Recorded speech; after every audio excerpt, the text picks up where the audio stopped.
mad females come out and say something about me hitting them? No. Sadly, the answer appears to be yes, and it might just put the entire event in jeopardy. No? Okay. This guy always seems to find himself caught up in the craziest situations, especially right when his career is at its peak. Now, while some people might not view Jake Paul as a huge opponent in the traditional boxing sense, the fight is definitely a major payday. According to a BBC report, boxer Gervonta Davis has been accused of battery and kidnapping. The lightweight world champion is now facing a new lawsuit after his ex-girlfriend alleged that he attacked her just 2 weeks before his scheduled match against Jake Paul, which is set to stream on Netflix. Court documents filed in Miami on Thursday by his ex, Courtney, accused Davis, who's 30 years old, of battery, aggravated battery, false imprisonment, kidnapping, and intentional emotional distress. She's requesting $50,000 in damages and wants the case to go before a jury. So, not only is she pursuing financial compensation, but she's also pushing for a full legal process, which could potentially jeopardize the upcoming fight. What's even more surprising is that Jake Paul actually mentioned these allegations during a press conference, directly confronting Davis about the domestic violence claims tied to his name. Any man who puts his hands on a woman is the clown.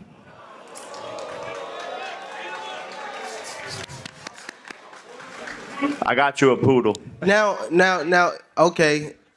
Now, since we on this, if I put my hands on females or anything like that, right? If I put my hands on females or anything like that, you know what I mean? Female, like, come on. It will be mad. You see how when I don't even want to bring up nobody thing, what's the name about that? But P. Diddy, when things got like that, no, listen. When one female did a charge, it was mad females coming out, right? So if I hit a female, right, wouldn't it be mad other females? Like I ain't been just with one female. Like I'm 30 years old. Like let's be real. I've been with more than one female. Wouldn't mad females come out and say something about me hitting them? No. No? Okay. Naturally, most valuable promotions responded to the situation over the weekend. In their statement, they said they are currently gathering all the facts and reviewing the details to make sure any decision is handled carefully. They also made it clear that they condemn any form of violence and are committed to addressing the issue with care and respect for everyone involved. The promotion added that they are considering their next steps, and there are already talks that a replacement opponent might be in the works. According to reports, the woman involved in the lawsuit claims there were at least 4 previous incidents where Davis allegedly physically assaulted and choked her. The legal filing states that she's dealing with post-traumatic stress disorder, PTSD, and is currently receiving treatment. This comes just 2 months after another domestic violence case against Davis was dropped by a different ex-girlfriend. He's also faced battery and domestic violence arrests in February 2020 and December 2022 and even spent 44 days in jail in 2023 after violating a 90-day house arrest sentence linked to a hit-and-run case in Baltimore from November 2020. Davis's team has declined to comment, calling it an ongoing legal matter. However, there's a real chance that if this moves forward to trial, it could prevent him from fighting, putting the entire event in limbo. Now, this situation also creates a huge problem for Jake Paul and Netflix, since they're hosting the event on such a massive platform. They're not going to settle for just any random opponent, they want 2 headline-worthy names in that ring. There's already been some chatter about potential replacements, and the list is stacked. Terence Crawford, Francis Ngannou, Ryan Garcia, and Nate Diaz have all been mentioned, even though they fight in very different weight classes.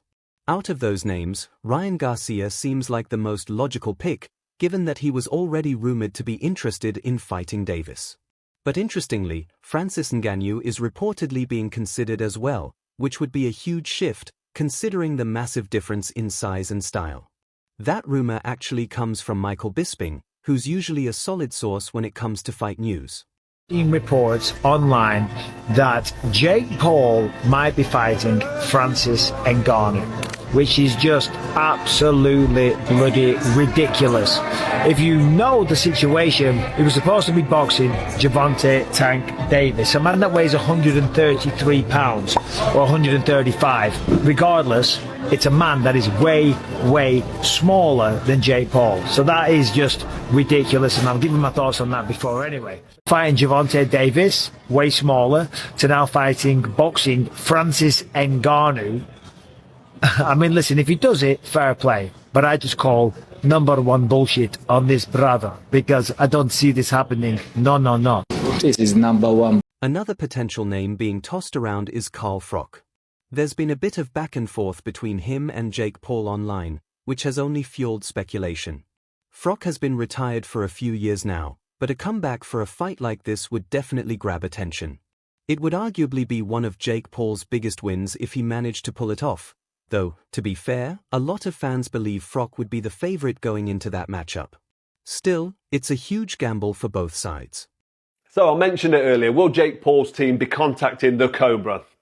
And I can answer that for you now. No, they won't, because they know it's not even a round. One round with me, with them little 10-ounce gloves on, it's fucking game over for Jake Paul. His whole clown show will fall apart. And I posted a picture of myself on Instagram yesterday, looking in great shape, might I add. I mean, I'm not bragging or anything, but I keep myself in shape. I punch that bag for half an hour. I'm doing all my groundwork, deadlifting, squatting, pull-ups. I do everything. I'm still feeling great. He can see it and he's thinking, even at 12 days notice, this would just be a complete and total mismatch, because Jake Paul can... According to a major insider in the boxing world, Jake Paul's promotion company, Most Valuable Promotions, is reportedly considering moving the event from its original November 14th date to a Friday night in December. Multiple sources have told The Ring magazine that the new target dates being discussed are December 12th and December 19th, though nothing has been officially confirmed yet. When it comes to Gervonta Davis's payout, the exact numbers aren't public, but insiders are estimating anywhere from $20 million to possibly as high as $80 to $100 million for this fight. Those are huge figures, and honestly, any fighter who gets that Netflix call to face Jake Paul is going to take it. If Ryan Garcia decides to step in, he might actually be the best possible replacement right now. There's already some tension and history between him and Jake. They've gone back and forth online before. The only uncertainty is that Garcia's been unpredictable lately about whether he really wants that fight, especially since he didn't back the original matchup with Tank Davis. They're going to think Jake Paul is some pound-for-pound champion type of fighter. Yeah. And to me, that's just, it's tricking the public, and it's kind of bullshit, bro, at the end of the day. Because at the end of the day, if Gervonta was Jake Paul's size, we wouldn't even be having this conversation. There probably wouldn't even be a fight. Yeah, you know what I mean? So I just think that it's a disgrace to boxing.